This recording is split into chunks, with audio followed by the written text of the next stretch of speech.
Okay, this is part 26 of Nos4a2. A hallway that ran almost the entire length of the house and was carpeted in green wall-to-wall shag. The hall smelled like a turkey dinner.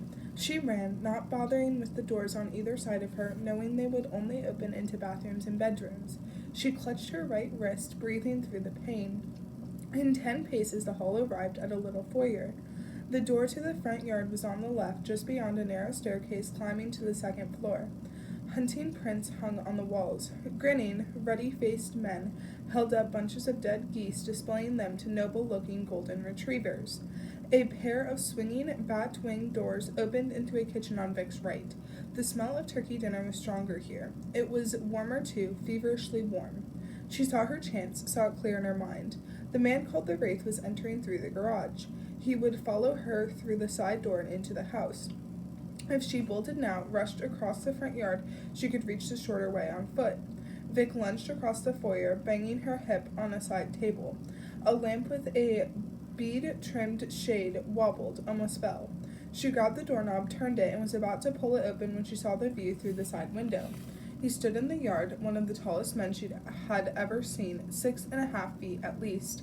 He was bald, and there was something obscene about his pale skull, crawling with blue veins. He wore a coat from another era, a thing with tails and a double line of brass buttons down the front. He looked like a soldier, a colonel in the service of some foreign nation where an army was not called an army, but a legion. He was turned slightly away from the house and toward the bridge, so she saw him in profile. He stood before the shorter way, one hand on the handlebars of her bike. Vic couldn't move. It was as if she had been injected with a paralytic. She could not even force her lungs to pull air. The Wraith cocked his head to one side, the body language of an inquisitive dog. In spite of his large skull, his features were weasel-like and crowded close together in the center of his face. He had a sunken chin and an overbite, which gave him a very dim, almost feeble look.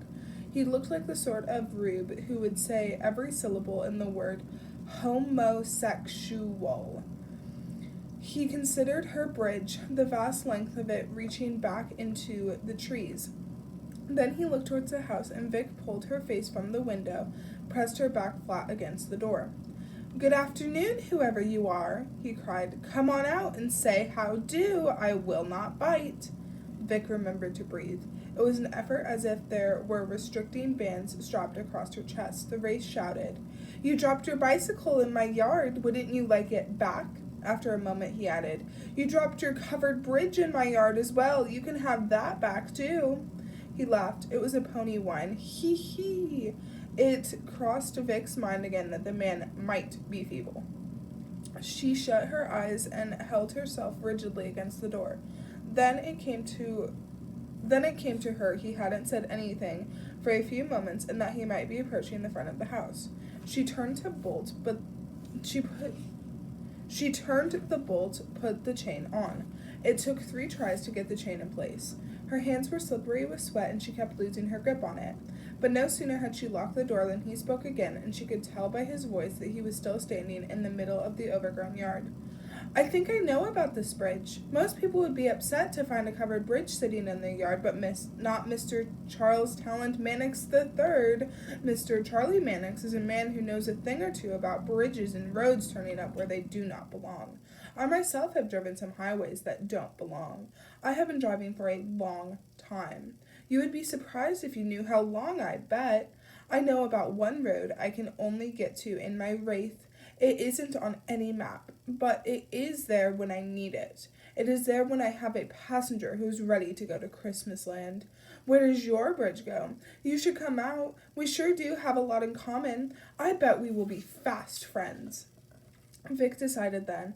Every moment she stood there listening to him was one less moment she had to save herself. She moved, pushed off from the door, raced down the foyer, batted through the batwing doors, and into